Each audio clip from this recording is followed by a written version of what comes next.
L'enregistrement, OK, c'est bon. Donc normalement, vous voyez tous, Marie-Man. Vous pouvez me confirmer en disant dans le chat un petit pouce comme ça, je sais que tout fonctionne bien.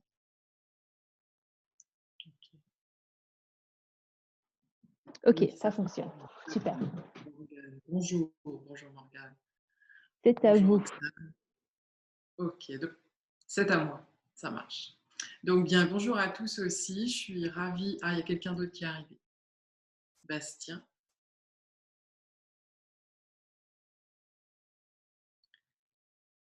C'est bon, du coup. Ok. Donc bonjour à tous, bonjour à ceux qui viennent d'arriver, à Bastien. Donc voilà, moi je suis donc Marie-Man. Je suis ravie d'être avec vous aujourd'hui pour vous faire entrer dans le monde des mudras un peu plus, peut-être s'il y a déjà des personnes parmi vous qui connaissent un petit peu les mudras via le yoga. Donc moi, je suis d'abord, en fait, je vais vous présenter un petit peu mon activité, ma démarche professionnelle. Donc moi, j'accompagne les salariés, les entrepreneurs vers le plein épanouissement. Donc j'ai une double expertise, en fait. Ah, là, je me vois, attendez. Hop, c'est un peu perturbant. Donc, j'accompagne donc les salariés et les entrepreneurs vers le plein épanouissement et j'ai une double expertise. J'ai à la fois une casquette thérapeutique, un accompagnement thérapeutique euh, en thérapie brève, multidimensionnelle, vie antérieure, épigénétique, etc. Et donc, avec tout ça, je vous accompagne pour la libération de vos émotions, de votre potentiel et de vos croyances limitantes. Et puis, ma deuxième expertise, elle est sur les bilans de compétences pour la quête de sens, pour trouver sa place au service du monde. Donc, si vous voulez un petit peu plus d'infos, bien sûr, tout est sur mon site internet et je vous laisse découvrir si le cœur vous en dit. Donc, moi, je suis un petit peu un couteau suisse, en fait, du développement personnel. J'ai pas mal d'outils dans mon petit sac et notamment, donc, je suis professeure de Mudra et Mudra thérapeute certifiée Sabrina Meshko. Donc, Sabrina Meshko, en deux mots, c'est une personne donc, qui a une cinquantaine d'années maintenant et qui a été l'élève direct de Yogi Bhajan pour ce qui est des mudras.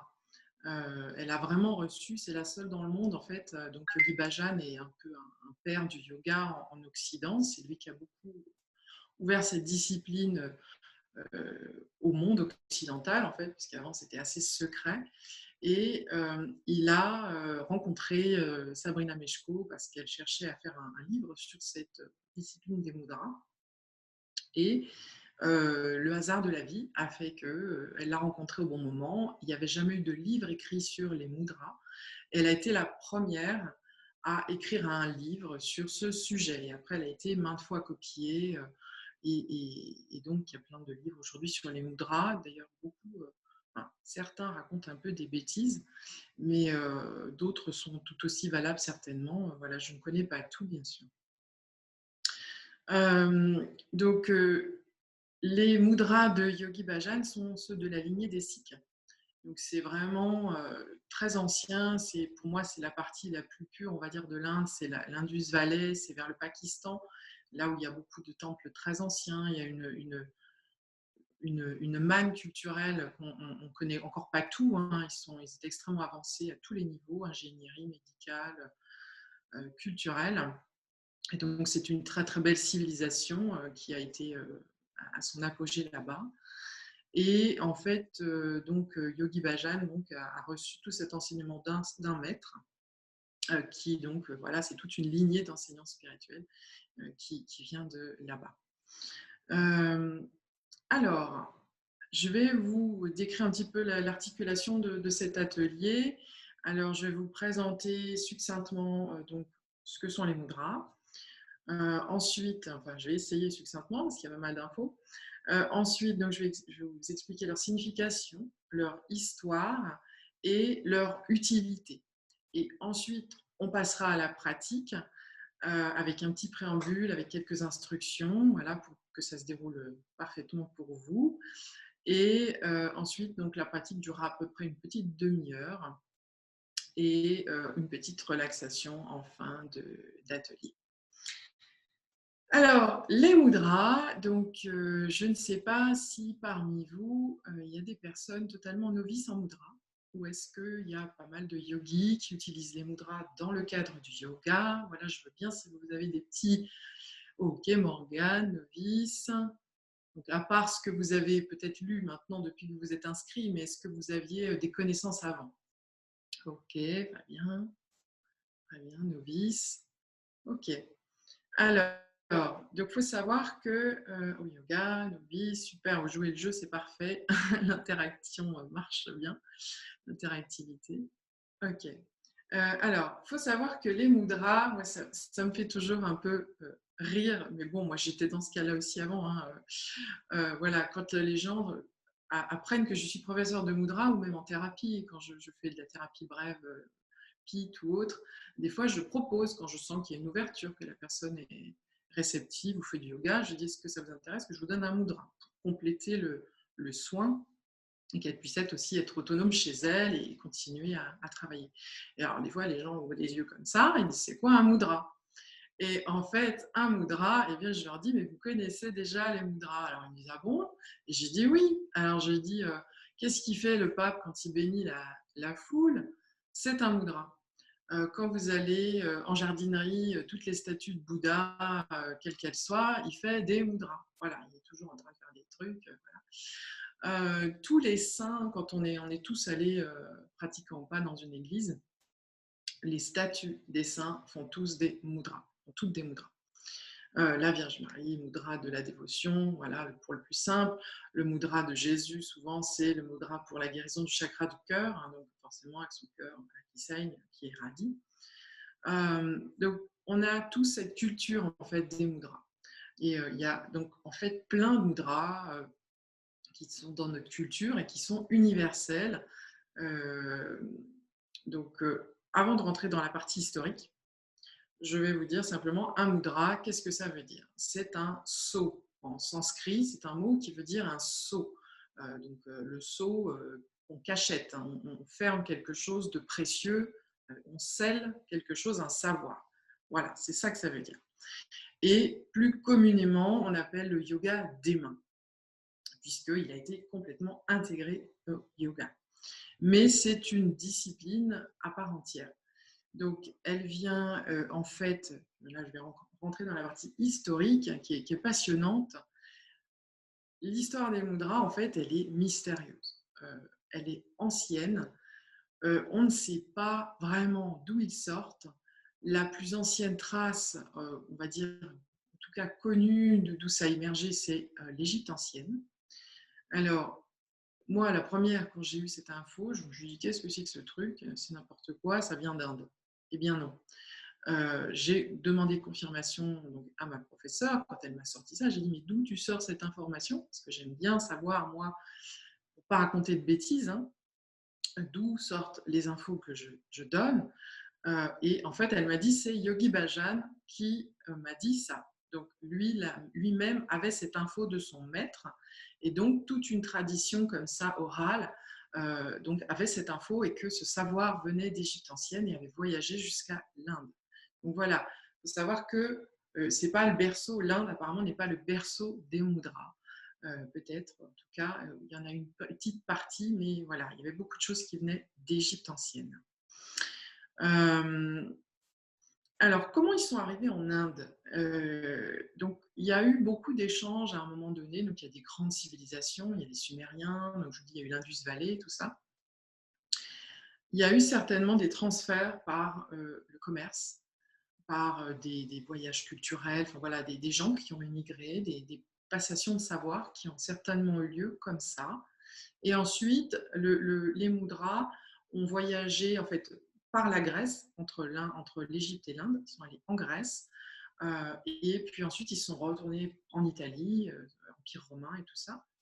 Et les mudras étaient très utilisés en Occident, notamment pour l'art de la rhétorique, hein. On a tous vu des statues avec des grands orateurs, les philosophes, voilà, sur la place publique, qui portaient leurs enseignements. Donc, ils utilisaient des mudras, voilà, pour propager. Alors, c'est pas Macron, hein, c'était beaucoup mieux fait.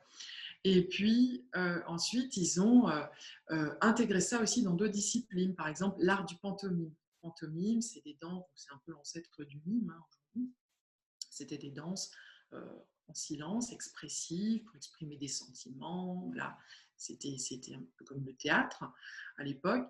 Et il faisait aussi des mudras durant ces danses-là. Il y avait des grands concours, enfin, c'était très très prisé à l'époque, parce qu'ils n'avaient pas forcément grand-chose pour se divertir.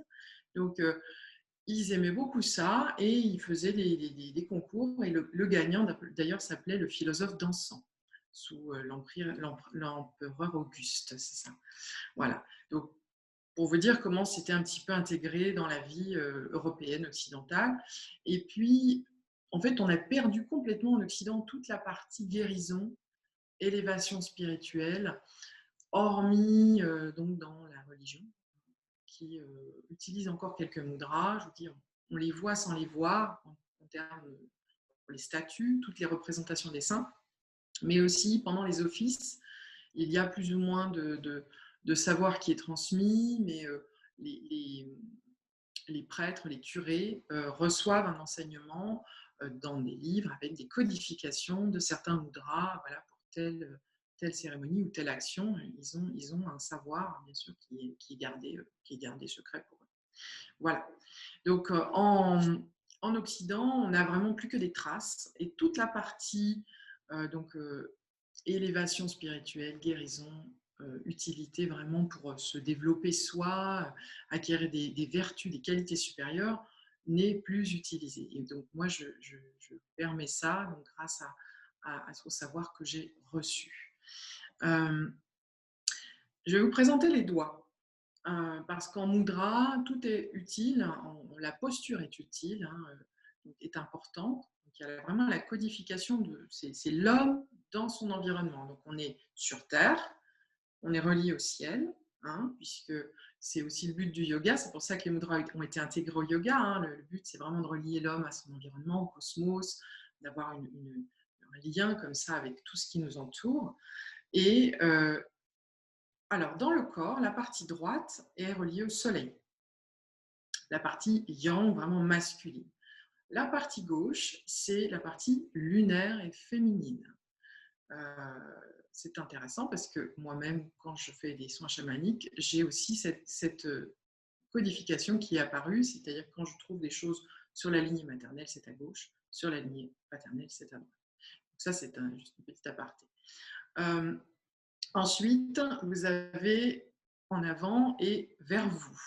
C'est-à-dire que quand vous êtes projeté vers l'avant, vous faites une action qui est codifiée par le mudra en question et vous êtes aussi peut-être dans une certaine réceptivité aussi et vous agissez. Tandis que quand vous êtes vers vous, quand vous avez des gestes vraiment on verra tout à l'heure, des gestes contre vous, vous êtes plutôt dans la conservation d'énergie, la régénération et la sécurité. Voilà, quelque chose de protecteur.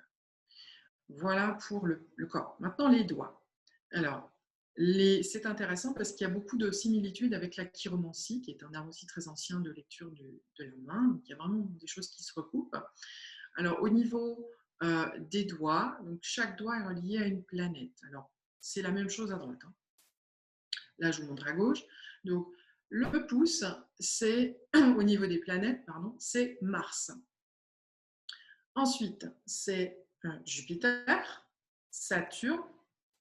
L'annulaire, c'est le Soleil. Et le dernier doigt, c'est Mercure. C'est intéressant parce que c'est un doigt, vous allez voir, quand je vous expliquais le lien, c'est associé à la communication. Puis Mercure, bien sûr, quand on regarde dans la mythologie, c'est le dieu de la messagerie. La poste, leur logo, c'est les petites ailes de Mercure qui voyagent en fait en volant. Alors, ensuite, tous ces doigts sont reliés à justement des qualités et des vertus supérieures qu'on peut travailler. Donc, ici, le pouce, c'est Dieu. C'est le un, c'est le tout, c'est l'amour universel, c'est la volonté aussi et la logique. Ensuite, l'index, c'est l'homme, C'est un doigt assez égotique euh, qui représente le pouvoir, la justice, mais aussi la sagesse, la confiance en soi, la connaissance, l'honneur, la vérité. Le majeur représente la patience, le contrôle des émotions, l'enseignement et l'ambition. L'annulaire représente la vitalité, les, la santé de manière générale et le sens de la famille et des affaires de cœur.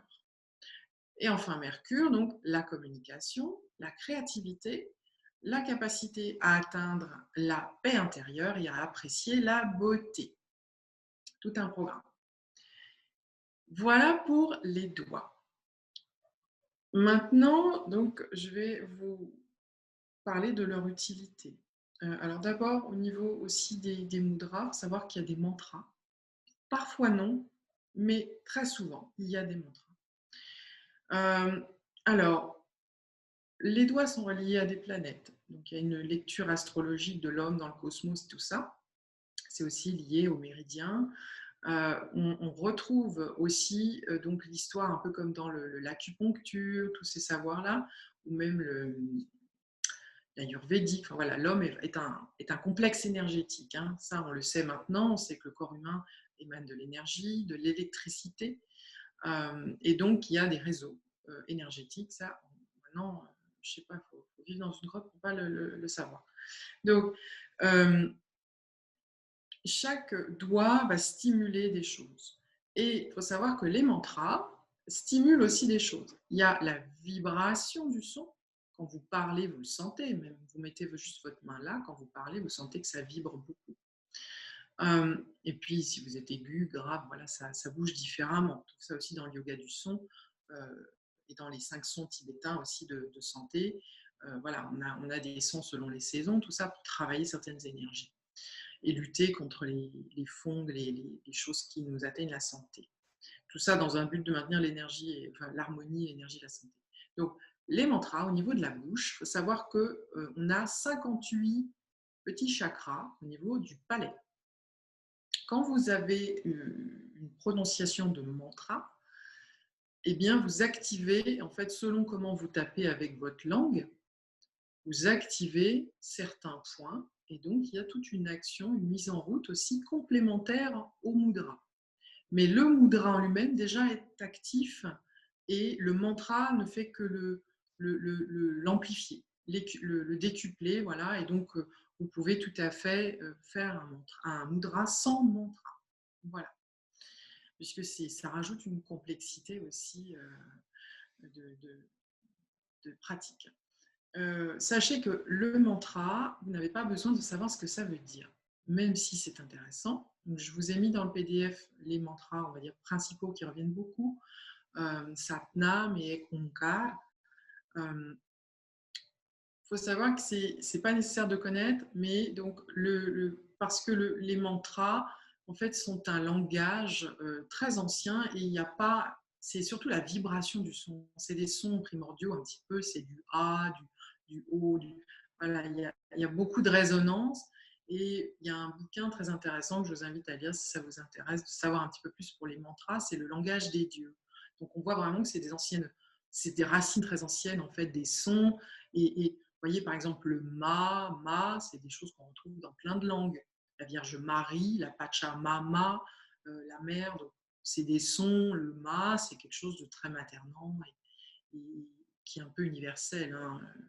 La maman. Voilà pour les mantras. Donc, ils ont une utilité complète, énergétique, psychologique, mentale, émotionnelle et spirituelle. Ils travaillent sur tout. Ils vous aident à vraiment connaître des moments de paix intenses, de bien-être, à être équilibré dans votre énergie et dans votre être, dans votre psychisme et vos émotions. Ils vous permettent de vous reconnecter vraiment au pouvoir de l'univers, du corps humain, à être présent et vraiment bien. Ils font un nettoyage, un rééquilibrage de votre énergie et bien sûr, ce sont des outils vraiment magnifiques pour atteindre aussi l'illumination, pour développer un bien-être permanent et entretenir votre santé. Voilà. Est-ce que c'est bon pour tout le monde déjà jusqu'à là, avant qu'on commence à rentrer dans la pratique? Super clair, parfait. Alors ceux qui n'ont pas la caméra, tout le monde, vous pouvez me faire un pouce hein, si vous êtes en caméra. Ok. Alors, donc, parfait, super. Alors, on va commencer. Donc, c'est 11h38, c'est parfait. On va commencer donc déjà en préambule. Je vous conseille d'enlever les bijoux, bagues, boucles d'oreilles, parce qu'on va se servir tout à l'heure des lobes d'oreilles. Il y a deux respirations possibles. On va faire les deux, on va les voir. Donc, pour ceux qui font du yoga, vous les connaissez déjà. Il y a la respiration lente et profonde. Donc, c'est une respiration qui est abdominale, médiane. On a souvent en Occident, on a souvent tendance à respirer ici, parce qu'on n'apprend pas à respirer et parce qu'on est un peu toujours flippé de la vie. Donc, en respiration claviculaire, ou voire on respire pas du tout. Donc ça, c'est déjà une reconnexion super à son corps et à se rendre compte de notre état émotionnel. Hein, quand on est bloqué là-haut, c'est qu'on arrive déjà... on a un petit problème d'énergie aussi souvent, on est fatigué. Voilà, la locomotive n'a pas assez d'énergie. Donc, c'est super intéressant de travailler déjà sa respiration. Donc, respiration lente et profonde, vous pouvez mettre votre main sur votre ventre, votre estomac. Et en mudra, on respire toujours par le nez, même à l'expiration. Donc, vous pouvez le faire tranquillement déjà, respiration lente et profonde. Vous pouvez laisser sortir le ventre, hein. Il n'y a aucun souci, on n'est pas dans un concours de beauté. Et vous prenez vraiment votre rythme. C'est une respiration tranquille, apaisante. Il n'y a pas de vite, je ne suis pas au même rythme que les autres, c'est vraiment votre rythme.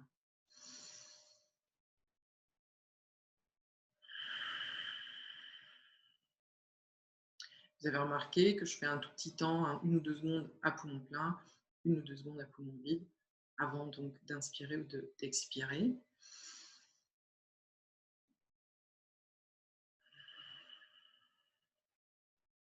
Et quand vous expirez, c'est bien de bien vider.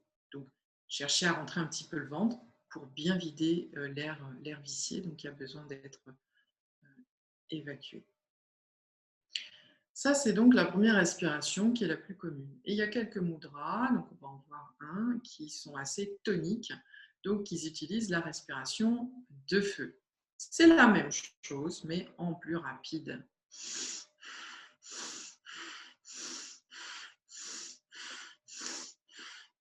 Voilà, donc vous allez voir que ça, quand on le fait 3 minutes, déjà au bout d'1 minute, on commence vraiment à avoir de l'oxygène dans la tête. Et ça shoot un peu, c'est agréable dans une certaine mesure. Mais si ça devient inconfortable, arrêtez-vous. Reprenez lent et profond, tranquille. Voilà. Vous allez voir que ça fait beaucoup travailler et circuler l'énergie. Voilà, donc respiration de feu, respiration lente et profonde. Très bien. Pour aussi, donc j'ai dit les bijoux, les respirations, maintenant les yeux. Il y a un travail qui se fait avec les yeux. Il y a quelques mudras, alors on ne va pas en faire aujourd'hui où il y a les yeux ouverts, mais la plupart sont les yeux fermés. Ce qu'on fait les yeux fermés pour aider à la concentration et à la présence vraiment dans le corps incarné, c'est qu'on louche un petit peu. Donc on ferme les yeux et on vise légèrement le troisième œil.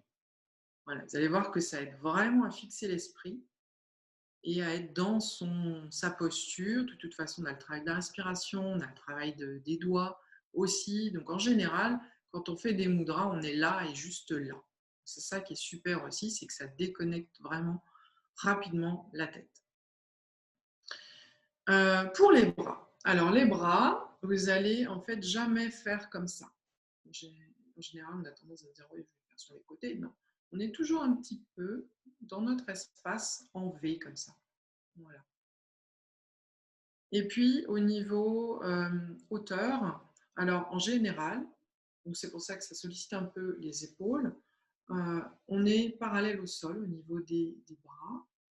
Mais si vous avez mal aux épaules, chacun peut avoir des soucis, des douleurs, voilà, de la fatigue. Vous pouvez baisser un petit peu et puis quand vous avez vraiment peut-être un peu trop de tension ici, vous relâchez et vous reprenez quand vous êtes OK. Il n'y a pas de... Ne vous faites pas du mal. Voilà, c'est un outil de bien-être. Donc, vous vous écoutez, c'est vraiment le principal, c'est que vous soyez dans votre confort et que vous soyez à l'écoute de vos besoins et de votre état présent. Voilà. Et donc, à la fin, la petite relaxation ne se fera assise. Hein, vous n'avez pas besoin de vous préparer pour vous allonger.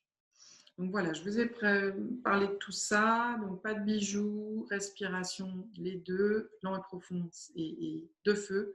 Le travail des yeux. Je vais vous rappeler tout ça pendant. Les bras, donc plutôt dans un V, et voilà. Alors, on va rentrer par rapport à la thématique. Je voulais juste vous faire un petit préambule. La thématique de l'amour de soi.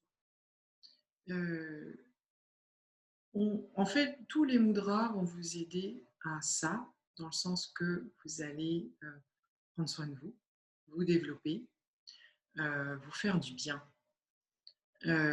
Et plus particulièrement, donc j'ai choisi des mudras dans ce sens. Prendre soin de soi, ça veut notamment dire se protéger. C'est se protéger du monde extérieur, des sollicitations extérieures. On est très sollicité aujourd'hui. C'est vrai que c'est important de bien reprendre ses limites, de se respecter, d'écouter ce dont on a besoin à l'instant T pour ne pas s'épuiser, parce que je rencontre beaucoup en séance des gens qui sont bouffés, quoi, que ce soit par leurs proches ou au travail. Voilà, ils sont assaillis. On a beaucoup trop de stimulation aujourd'hui et ils ont besoin de reprendre leurs limites, de se requinquer et de se respecter. Donc, voilà, se protéger de l'extérieur et donc se faire du bien. Donc, ce que je vous disais tout à l'heure, voilà, se régénérer, garder son énergie, la nettoyer. Voilà. Ce sont deux axes que j'ai choisis. La question intéressante que je vous laisserai méditer, c'est pourquoi et peut-être on ne s'aime pas.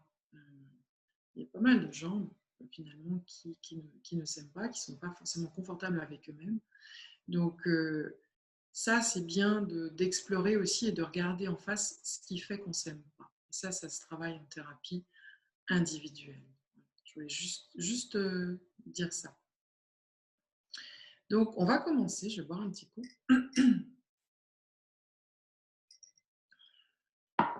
On va commencer avec un petit échauffement.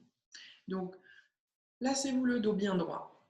Le dos bien droit. Si vous êtes en lotus aussi, je n'ai pas dit par rapport à la posture, moi je suis assise, donc voilà, le lotus, je ne suis plus assez souple trop pour le garder longtemps, mais vous pouvez aussi le faire en lotus si vous êtes pratiquant yogique, vous êtes à l'aise, vous pouvez rester 3 heures, les genoux et les chevilles en contact au sol, libre à vous, c'est parfait pour vous.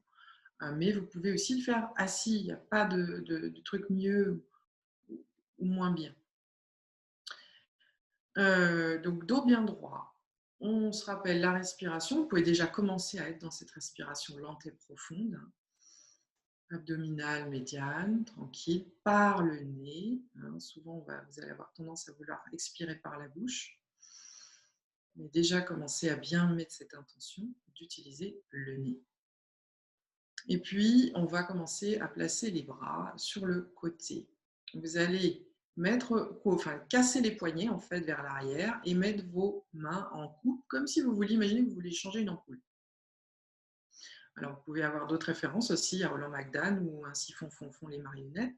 Voilà, selon le petit truc mnémotechnique qui va vous marquer. Donc ça, c'est le mudra pour surmonter l'anxiété. Donc vous allez le faire de plus en plus vite. Alors installez déjà la respiration lente et profonde par le nez et vous commencez à aller de plus en plus vite. Alors c'est pas le salut des Miss France, c'est pas le salut de la Reine d'Angleterre, on tourne bien les poignets. C'est un twist, vraiment, et vous devez sentir que ça active un vortex ici, au niveau de l'air et de l'énergie des paumes. Et vous respirez bien et vous pouvez fermer les yeux une fois que vous avez bien le mouvement. Faites attention à ne pas flancher au niveau des bras, gardez toujours les bras assez hauts. Baissez les épaules, détendez les trapèzes et vous fermez les yeux, vous dirigez vers le troisième œil. Continuez à respirer, continuez à le faire. Je vais lancer un petit outil, timer.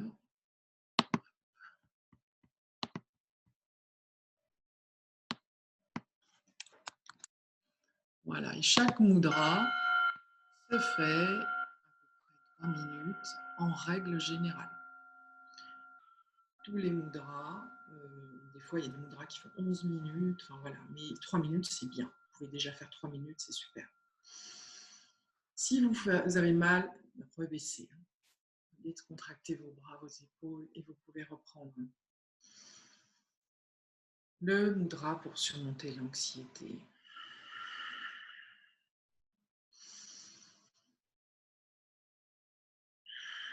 Dirigez toujours le regard vers le troisième œil. Et en fait, ce qu'on peut visualiser, c'est que tous les soucis s'en vont par les mains, comme des tornades, des vortex qui évacuent les soucis, l'anxiété. Vous devez sentir que vos mains, elles commencent à vibrer si vous faites ça suffisamment rapidement.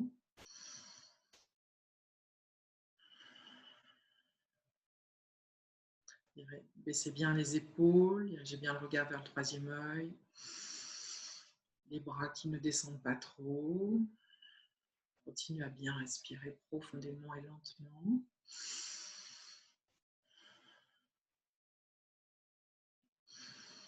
Donc ce mudra travaille les chakras 3 et 4.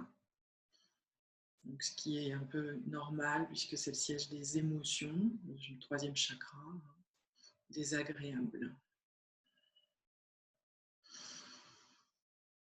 C'est bien, vous vous débrouillez comme des chefs. Vous pouvez reposer tranquillement, voilà, et commencez à sentir, posez vos mains simplement sur vos jambes, sentez combien ça vibre, vos mains ont pu chauffer aussi. Donc sentez cette belle énergie et vous allez pouvoir la positionner en mettant sur vos hanches. Vous allez la mettre sur vos hanches.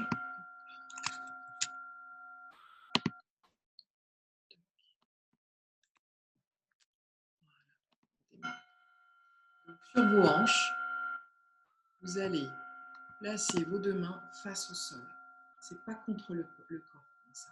C'est vraiment comme si vous étiez à plat. Vos pouces sont sur la hanche et vous allez travailler en fait avec ce mudra les chakras 1 et 2.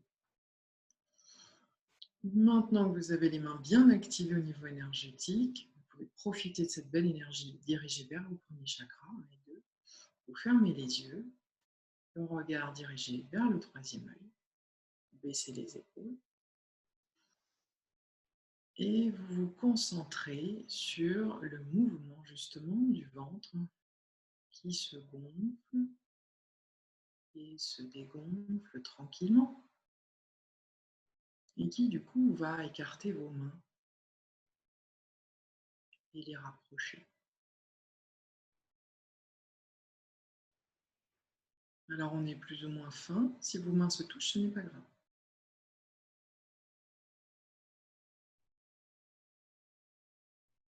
Voilà, concentrez votre esprit sur le troisième œil, le regard dirigé qui louche vers le troisième œil, sur votre respiration lente et profonde, et sur vos mains qui envoient de l'énergie vers le chakra 2 et 1.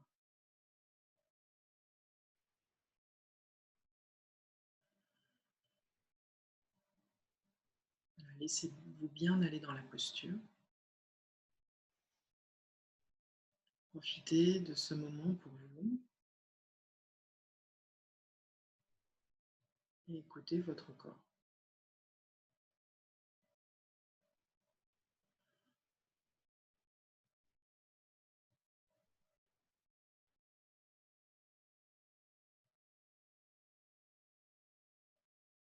Écoutez votre corps vivre, respirer.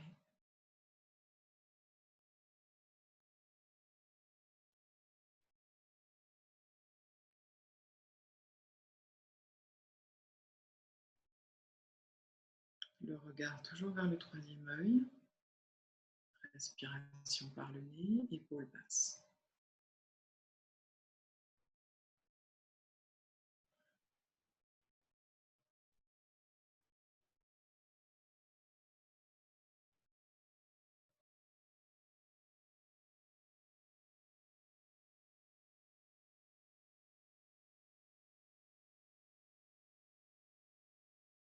Ok, vous allez placer maintenant vos mains comme un like. Et vous allez venir poser vos poings fermés sur le haut de vos jambes, sur vos cuisses. Et le pouce bien vertical, tonique. Vous fermez les yeux, vous respirez lentement et profondément.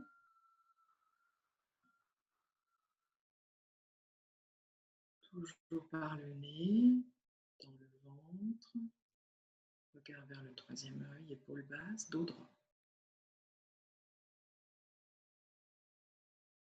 Les pouces toujours toniques vers le haut. Et ceci est le mudra pour les centres énergétiques du milieu. Il travaille le chakra 3 et 4.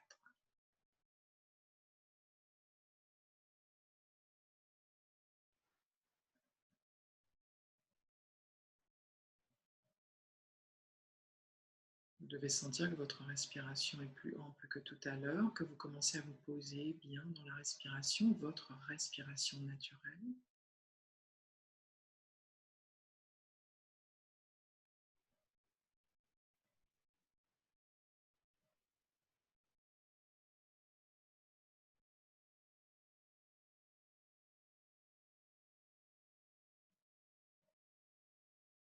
Le pouce est toujours bien tonique vers le ciel.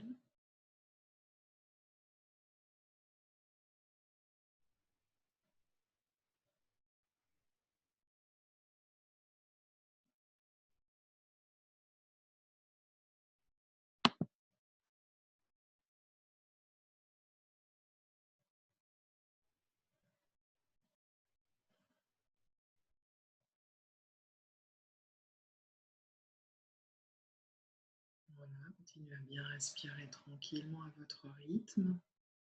Pouce bien tonique vers le haut, point fermé, sur les cuisses. Et regard dirigé vers le troisième œil.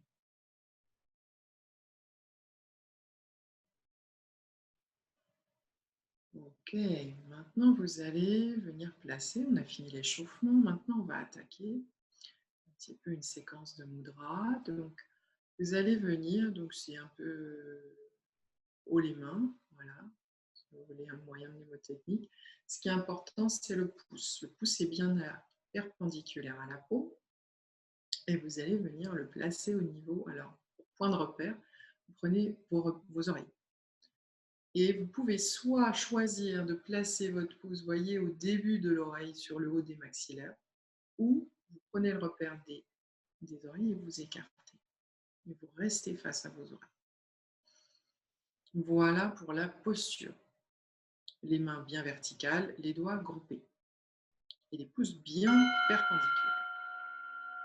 Maintenant, vous allez inspirer, respiration de feu. Alors, commencez doucement, on doit faire 3 minutes. Donc, commencez lent et profond et progressivement vous accélérez à votre rythme et restez toujours confortable. N'oubliez pas, allez chercher l'ivresse, mais si c'est too much, vous relâchez, vous revenez en respiration lente et profonde.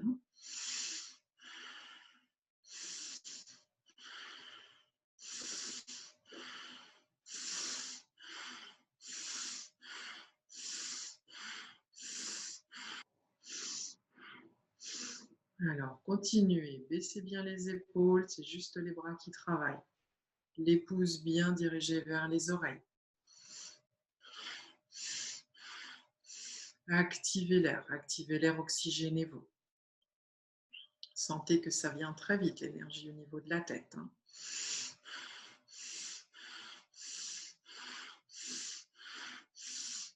Faites des pauses si vous avez trop d'énergie et que ça tourne. Voilà, reprenez lent et profond. Gardez la pause. Donc ça, c'est le mudra pour le troisième chakra. C'est un mudra très puissant qui vous nettoie vraiment le troisième chakra. Quand vous avez des émotions justement dont vous voulez vous débarrasser, que vous vous sentez noué, que vous n'êtes pas bien, c'est un super mudra.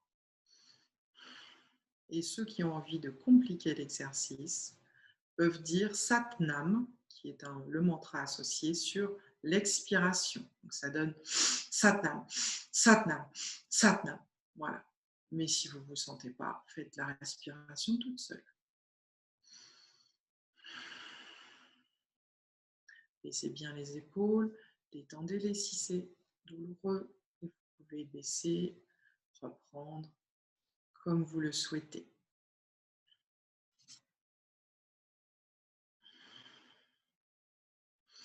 Dirigez bien le regard vers le troisième œil, toujours. Sentez toute l'énergie qui afflue.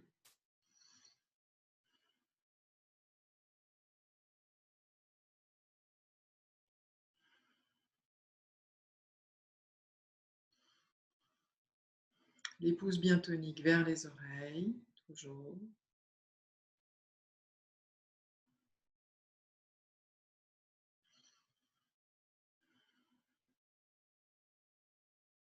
Les pouces bien toniques. Souvent, on a un pouce qui est récalcitrant.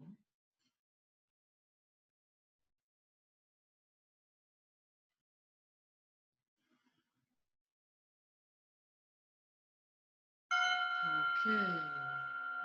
Vous pouvez détendre un peu vos épaules si vous sentez le besoin. Et vous allez venir placer vos mains l'une contre l'autre, comme pour le mudra de la prière, de la dévotion. Donc ça, c'est un mudra en mouvement. Il y en a quelques-uns, dont celui-là. Vous allez en fait inspirer dans cette posture et expirer en inversant les mains. Si vous n'êtes pas trop souple que vous faites ça, c'est OK aussi. Tous vos doigts sont groupés au niveau du cœur. Le mudra se fait à distance du corps. Et vous soufflez, vous inversez dos à dos. Vous inspirez, vous inversez. Une fois que vous avez bien chopé le truc, vous pouvez fermer les yeux. Dirigez vers le troisième œil. Et vous pouvez dire le mantra, si vous le souhaitez, Ad Shakti. Sur l'expiration, bien entendu. C'est un mudra très agréable qui est donc pour le sentiment de sécurité intérieure, qui travaille le chakra 3 et 4. Ad Shakti. On baisse bien les épaules, on ne contracte pas les épaules et les trapèzes. C'est juste les mains qui travaillent. N'oubliez pas de respecter votre souplesse au niveau des poignets. Si vous n'allez pas aussi bien loin, c'est pas grave. Vous devez sentir que vos mains chauffent et offrent une sensation agréable. Respiration toujours lente et profonde.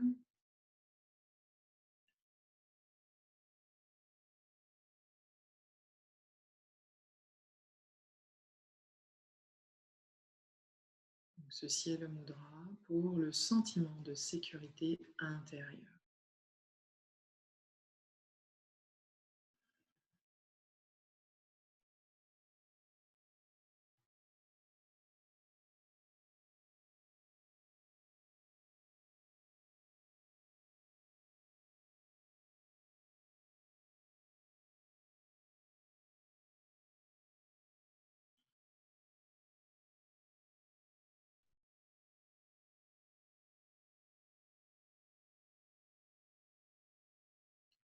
Continuez encore un petit peu.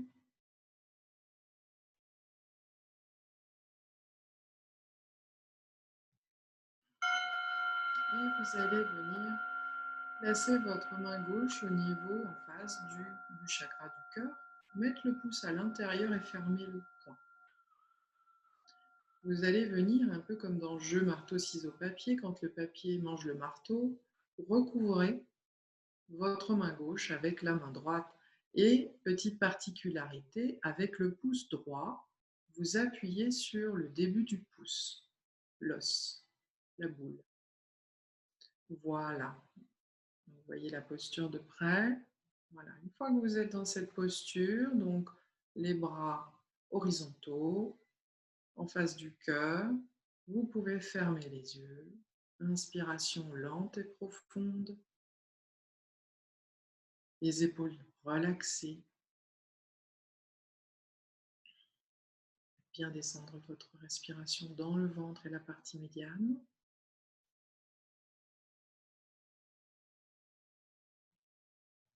Et ça, c'est le mudra pour la relaxation et la joie. Il travaille les chakras numéro 3 et 4.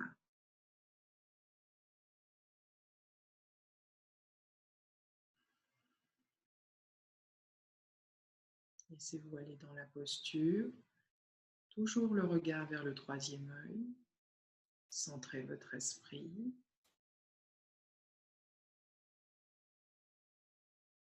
Et vous pouvez choisir de dire un des mantras indiqués dans le PDF, Satnam par exemple, si vous le souhaitez.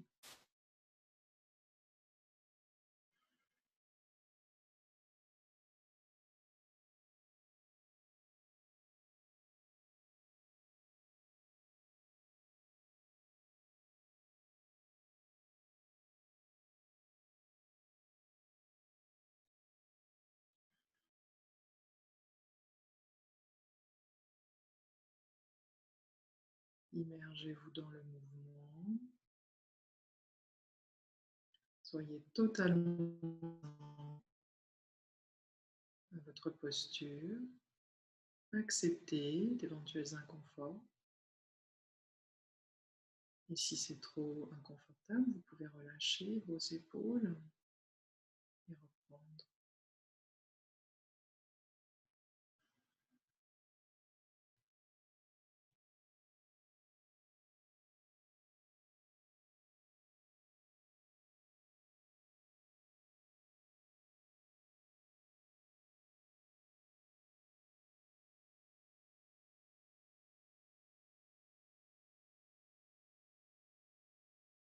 Le mantra normalement associé à ce mudra est Hari Har, Hari Har.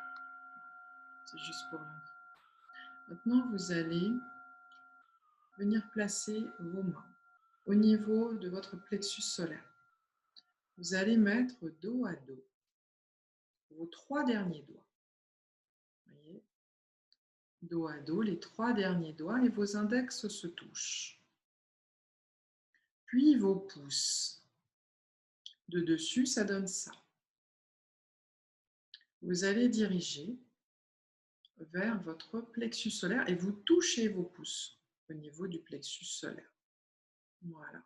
Une fois que vous êtes bien dans la posture, vous respirez lent et profond.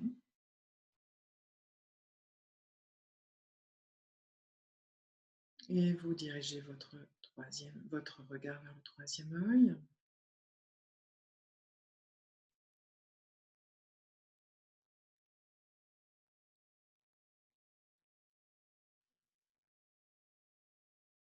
Donc les pouces sont bien vers vous et les index bien vers l'extérieur.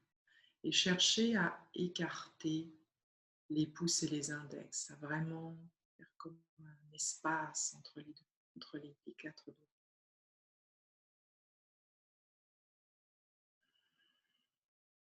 Ça donne un truc très plat en fait, quand on regarde de profil.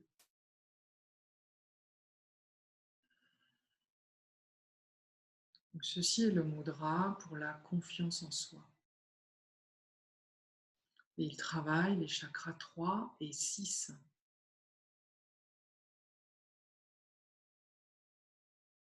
Donc, immergez-vous dans la posture. Inspiration lente et profonde, les épaules relâchées. Regard vers le troisième œil.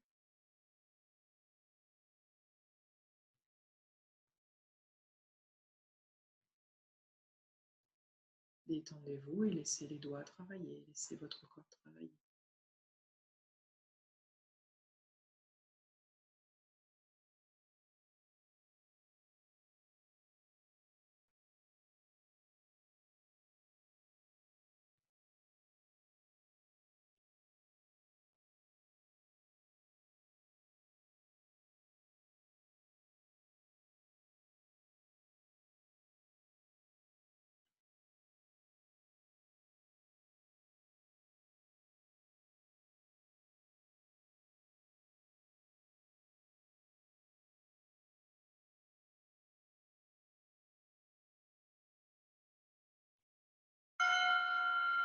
Ok, maintenant vous allez faire un mudra qui est très simple. Vous pouvez détendre un peu vos doigts.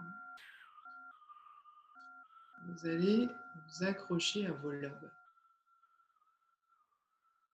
Donc ça, c'est un mudra qui est agréable à faire, qui est très facile. Donc vous allez tirer en fait sur l'expiration vos lobes d'oreilles, tranquillement glisser le long comme ça, jusqu'au bout. Et vous recommencez lentement, vous glissez le long de vos lobes. N'hésitez pas à accompagner avec les bras, c'est-à-dire que vos bras descendent aussi. Voilà. Vous laissez peser. Tirez, tirez un peu, voilà, sans vous arracher les oreilles. Mais laissez du poids un peu. Voilà. Tomber. Et respirez profondément, toujours par le nez, lente et profonde. Le regard vers le troisième œil. Le mantra associé est Satnam, donc vous pouvez le dire sur l'expiration pendant que vous faites glisser vos doigts sur le pouce, donc le pouce et l'index le long de votre lobe. Et ceci est le mudra pour prévenir l'épuisement. Il travaille les chakras 3 et 4.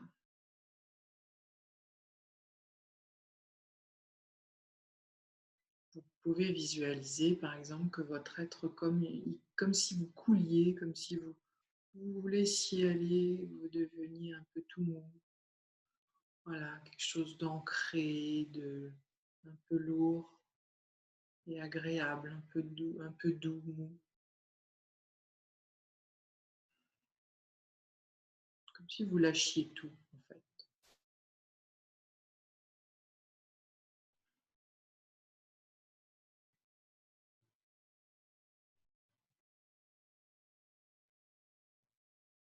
Toujours respiration lente et profonde.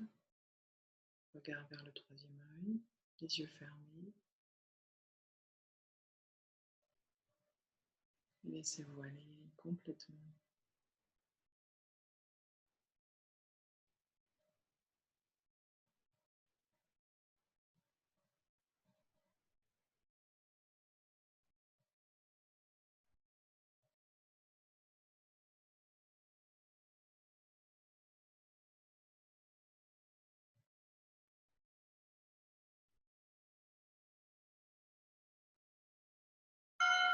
Ok. On arrive au dernier mudra de cette série. Le mudra pour la protection. Donc c'est important l'ordre des bras. C'est d'abord le droit sur l'épaule gauche et ensuite le gauche sur l'épaule droite. Les doigts sont groupés, les mains à plat.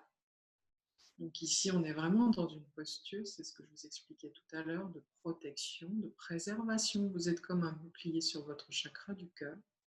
Donc quand vous n'en pouvez plus, vous avez besoin d'être dans votre espace, de vous reprendre, vous régénérer. Ce mudra est très intéressant. Respiration lente et profonde par le nez, épaules basses, les regards vers le troisième œil, toujours. Et ce mudra travaille tous les chakras.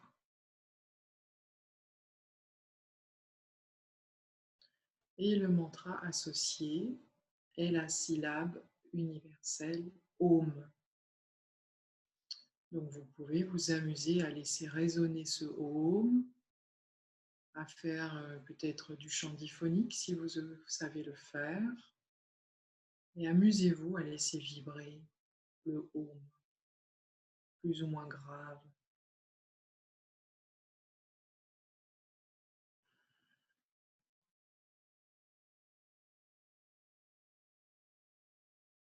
Ce mudra est super pour s'endormir, par exemple.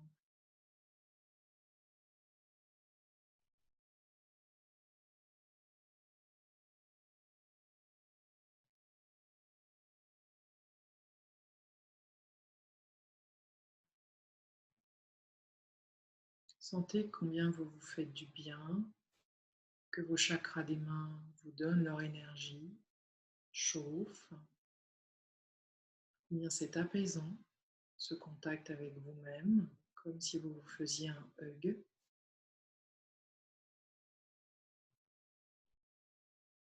Comme si vous faisiez un câlin.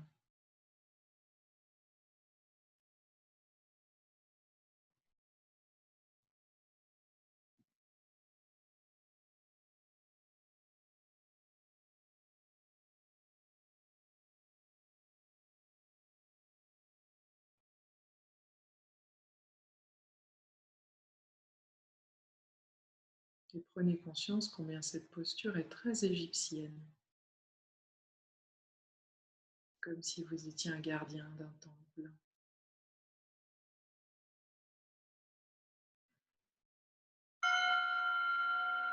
Et voilà.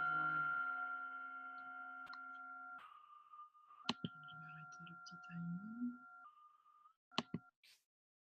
Voilà. On va passer à la partie relaxation. Vous allez simplement fermer vos yeux, vous mettre à l'aise, assis. Vous pouvez vous détendre un peu. Et vous allez simplement déjà conscientiser votre posture maintenant, observer les différences par rapport au début de la séance, de cet atelier. Comment vous êtes là maintenant?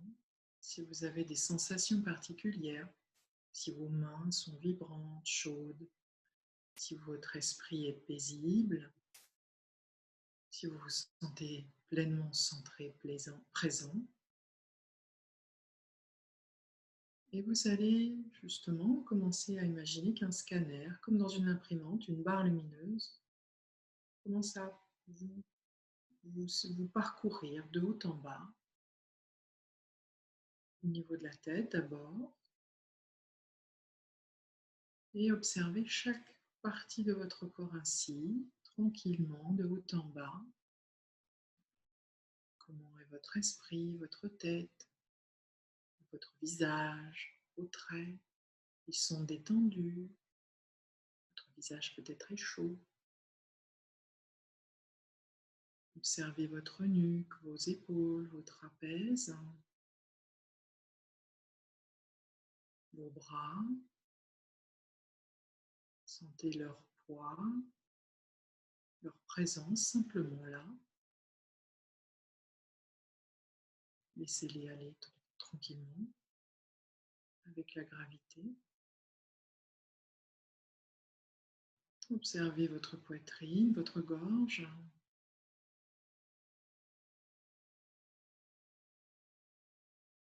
Entendez les battements de votre cœur. Soyez juste là à l'écoute de ce qui se passe.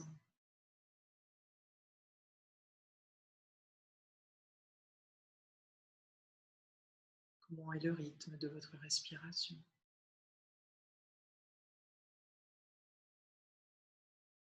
Puis descendez au niveau de votre plexus solaire et de votre ventre.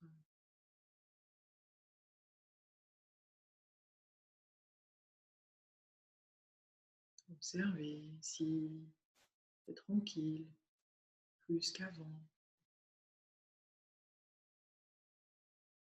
Si le rythme de votre respiration est tranquille également. Puis votre bassin.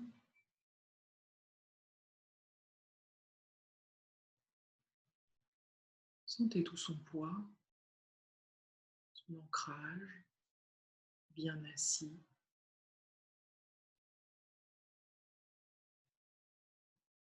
Puis vos jambes,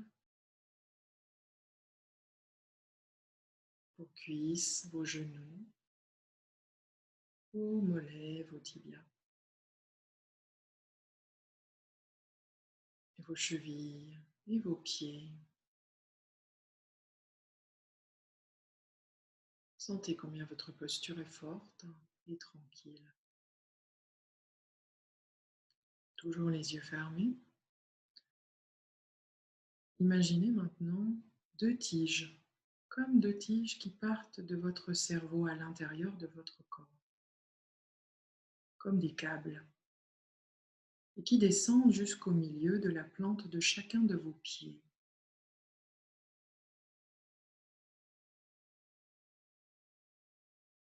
Et observez comment cette expérience de votre corps change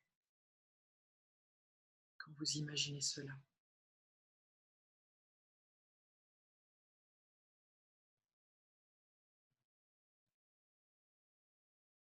Maintenant, imaginez que 5 connexions partent de votre cerveau et descendent jusqu'au bout de votre pied droit, et que 5 autres connexions descendent jusqu'à votre pied gauche.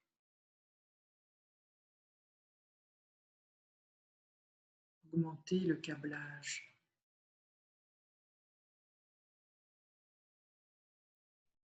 Et observez simplement comment l'expérience que vous vivez dans votre corps change quand vous imaginez cela.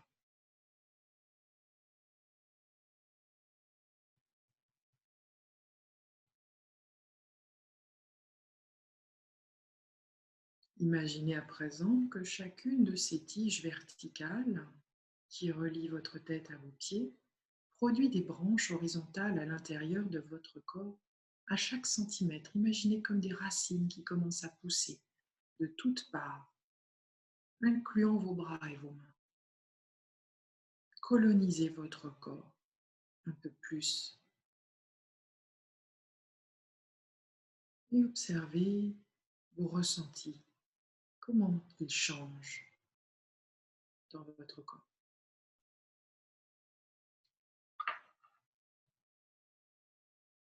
Puis multipliez l'exercice, toutes les branches, dans toutes les directions, comme si elles remplissaient entièrement votre corps.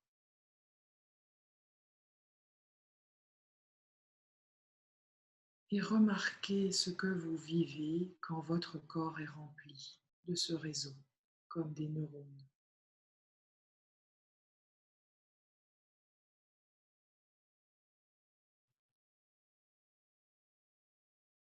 Maintenant, posez-vous la question suivante et remarquez ce que cette question fait à votre expérience.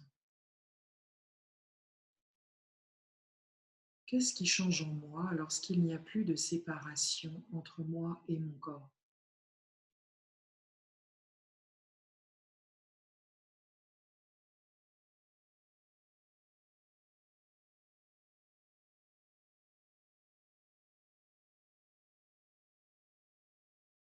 Quand vous habitez pleinement votre corps.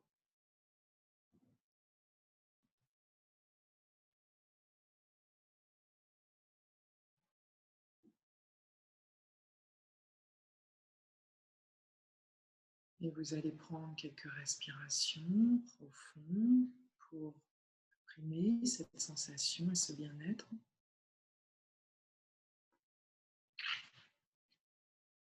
Et vous allez pouvoir ouvrir les yeux et revenir à vous maintenant ici.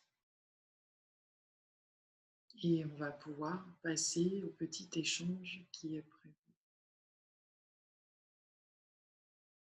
si vous le souhaitez.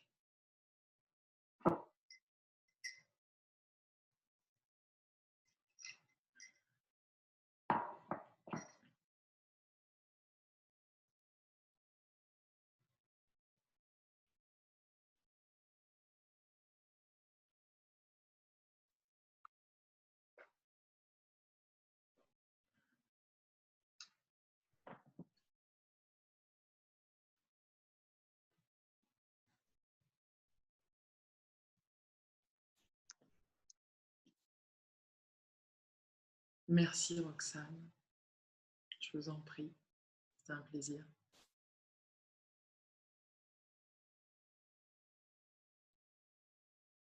Alors, je laisse Marie-Dominique activer les micros. C'est ça? Peut-être je peux le faire.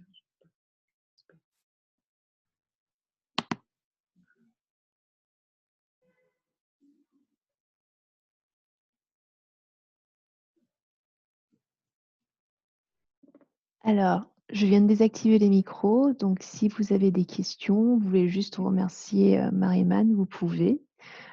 Juste une personne à la fois, comme ça, c'est pas trop le bordel. Moi, déjà, merci. C'était très chouette de découvrir toutes ces différentes postures. Moi, j'avais une question par rapport à l'intégration des mudras dans son quotidien, à savoir, est-ce qu'il vaut mieux se dire: «Je travaille un mudra pour débloquer une situation», par exemple, je suis anxieuse, donc je travaille ce mudra pendant un certain temps, ou est-ce que je crée une routine de mudra où j'en intègre plusieurs et ça travaille plusieurs choses en même temps? Qu'est-ce qui est mieux? Alors, c'est tout l'intérêt de la mudra thérapie que je pratique, c'est-à-dire qu'en fait, on peut combiner les mudras entre eux. C'est ce que je fais régulièrement avec mes clients.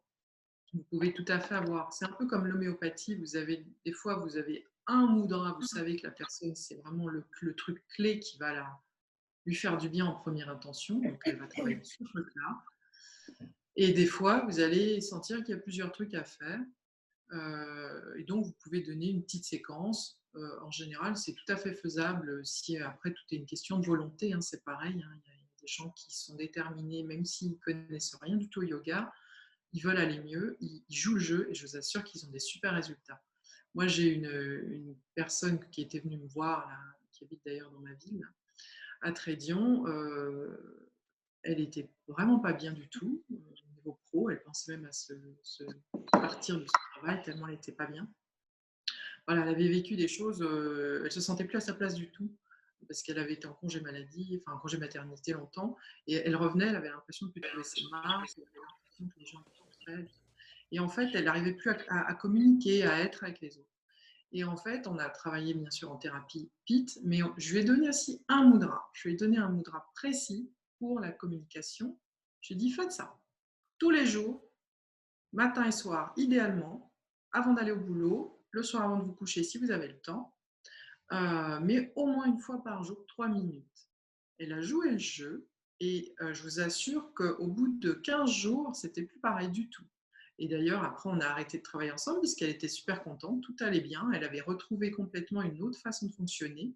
Elle avait arrêté de voir les choses de la façon dont elle les voyait avant. Et elle était beaucoup plus libre dans sa façon de s'exprimer, c'était plus spontané, elle n'allait pas se poser des questions à dire ah, qu'est-ce qu'il dit sur moi. Non, non, elle était, et tout se passait bien, et ça l'avait complètement transformée en fait. Donc c'est ça qui est super avec les mudras, c'est que vous pouvez travailler des problématiques précises et avec un mudra, pour répondre précisément avec votre question, mais aussi sur une problématique. Et à ce moment-là, on peut faire plusieurs mudras et sur le temps, on les fait changer. C'est un peu le principe de mes programmes en ligne que j'ai construits sur différentes thématiques qui sont dans ma boutique, si ça vous intéresse. Il y a justement alors c'est basé sur les mudras, mais c'est pas basé que sur ça. J'ai aussi toutes mes connaissances par ailleurs en développement personnel ou d'expérience professionnelle. Par exemple, je vous dis une thématique au hasard, il y a bien parler en public. Voilà. Il y a donc toute la préparation, la façon d'apprendre des publics. Il y a des mudras précis, il y a les mudras pour la parole impeccable, l'éloquence, renforcer sa voix, ouvrir son chakra 5. Il y a plein de mudras que vous pouvez utiliser avant une prise de parole et pour vous préparer justement à performer, à être à l'aise avec le public et puis gérer le stress. Donc voilà, il y a plein de thématiques comme ça, développer l'intuition, la pleine conscience, et on peut travailler super bien avec les mudras. C'est justement ce qu'on a perdu en Occident, cet intérêt pour les mudras au niveau thérapeutique, développement personnel et guérison. Voilà. Et ben, ça répond à votre question. Et plus on fait des mudras, plus c'est, comme on dit en anglais, rewarding. C'est vraiment gratifiant. C'est vraiment un outil, c'est très simple et il n'y a même pas besoin d'y croire, quoi. C'est ça qui est super. Je vous dis, je donne des fois des mudras à des gens, ils y comprennent rien, mais ils jouent le jeu. Et ben, ils sont super contents, quoi. Ça change vraiment la donne. J'avais une deuxième question. Est-ce qu'on peut inventer des mudras? Vous expliquiez que chaque doigt a une qualité, la justice, la patience, le contrôle.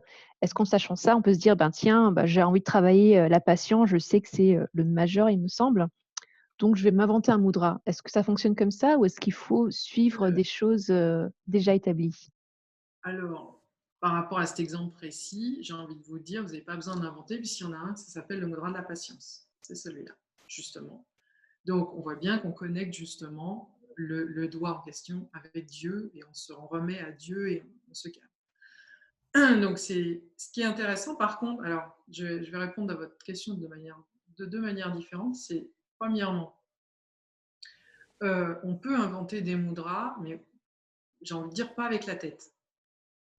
Euh, C'est-à-dire que moi, je fais des mudras spontanés quand je fais du chamanisme. C'est comme ça que je suis venue au mudra. Je vous l'avais expliqué, c'est que en fait, je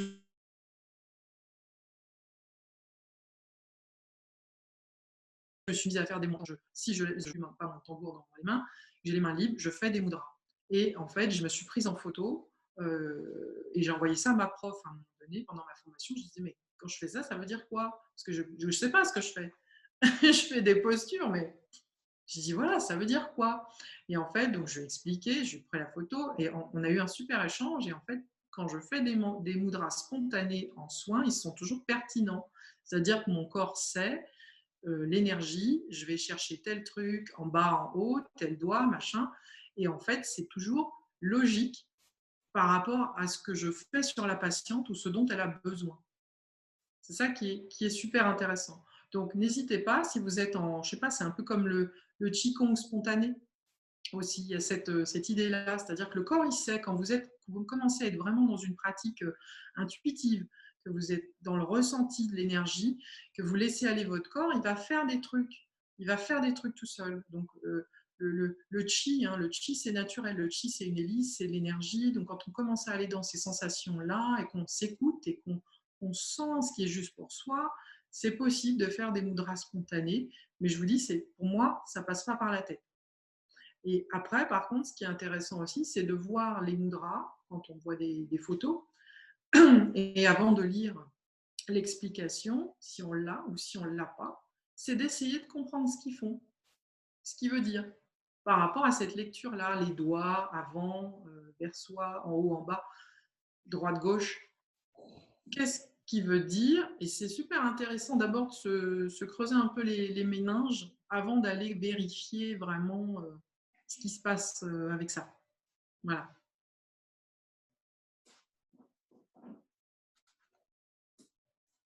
Oui, Roxane. Bonjour, moi c'était d'abord merci pour cet atelier qui était très intéressant. Et c'était juste une constatation physique. Je ressens vraiment l'énergie qui circule et parce que j'ai le rose aux joues qui pulse en fait depuis. Super. Donc voilà, c'était par rapport à ça.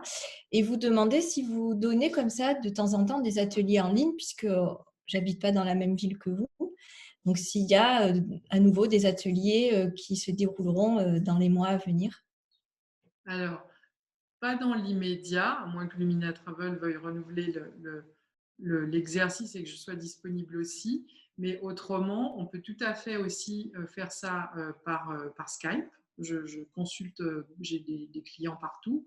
Et on peut faire ça aussi, vous pouvez faire ça en autonomie avec les programmes en ligne aussi, selon s'il y a une thématique qui vous parle et qui vous branche. N'hésitez pas à aller voir dans ma e-boutique et vous avez des programmes et vous avez plein de mudras par rapport à cette thématique que vous pouvez pratiquer en liberté chez vous et vraiment avoir des super outils au quotidien pour vous accompagner. Voilà. Encore une Oui. question.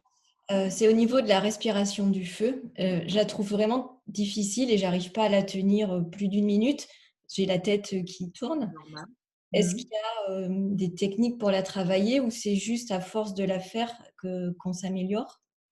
Je pense que c'est à force de la faire. Après, c'est peut-être aussi que vous êtes quelqu'un qui a peut-être peut-être une propension à pas déjà respirer trop en bas dans votre quotidien et peut-être aussi que vous manquez d'énergie. Peut-être vous avez remarqué que vous étiez peut-être vite fatigué. Donc voilà, si c'est des choses qui vous parlent, n'hésitez pas à la pratiquer régulièrement et vous allez voir que vous allez certainement tenir plus longtemps. Après, il n'y a pas de performance, hein. Euh, voilà, on est dans le monde occidental, vous avez votre vie, vous n'êtes pas un moine ou un yogi qui est dans un truc, un ashram, qui fait ça toute la journée. Acceptez aussi votre corps, comment il peut, et c'est bon. Voilà. Ce qui est important à chercher dans la respiration de feu, ce n'est pas une performance, c'est des actions, les effets. Et forcément, si vous augmentez votre niveau d'énergie progressivement, vous allez aller plus loin, puisque vous aurez plus de force, de puissance, et puis vous aurez plus de capacité aussi. Enfin, voilà. En fait, ça va améliorer votre respiration globale. Plus vous allez respirer en bas, vous allez progressivement prendre conscience de votre respiration tout le temps. Et vous allez remarquer quand vous êtes bloqué en haut, quand vous êtes en stress. Dès qu'on est en stress, on ne respire plus ou que là. Voilà. Donc, voilà, ça va augmenter votre perception de votre corps et du coup, vous allez mieux vous respecter, être plus dans votre corps, respirer mieux. Et à ce moment-là, vous aurez certainement plus de facilité à tenir. D'accord. Voilà. Est-ce qu'il y a d'autres questions? Si vous êtes timide, vous pouvez poser vos questions via le chat, il n'y a aucun souci. Ou sans la vidéo. Ou sans la vidéo, voilà. Donc, mais s'il n'y a pas de questions, moi je vais juste clôturer en remerciant Marie-Man, c'était très chouette. Donc les 2 ateliers de la journée, donc celui avec Eva sur les chakras et celui-ci sur les mudras, sont bientôt disponibles sur notre site. Je vous enverrai à tous le lien pour pouvoir accéder aux vidéos. Et si vous pensez que des amis peuvent être intéressés, nous mettrons ensuite les vidéos en vente sur notre site également. Donc, pour que d'autres qui n'ont pas pu venir aujourd'hui puissent aussi vivre l'expérience des chakras et des mudras. Donc, je crois qu'il n'y a pas d'autres questions. Donc, merci beaucoup, Marie-Man. Merci à tous pour votre participation. Merci d'être là aujourd'hui. Ça m'a fait très plaisir de vous faire entrer dans ce monde merveilleux des mudras. Oui, très magique. Donc, pour le moment, nous ne prévoyons pas d'autres ateliers en ligne, mais si vous souhaitez avoir nos actualités, vous pouvez les voir sur Instagram, sur notre site internet, et vous verrez si on a de nouveaux ateliers qui se programment. Donc, merci tout le monde et passez un excellent week-end. J'espère que le soleil est présent là où vous êtes. Bonne journée. Au revoir. Au revoir. Merci.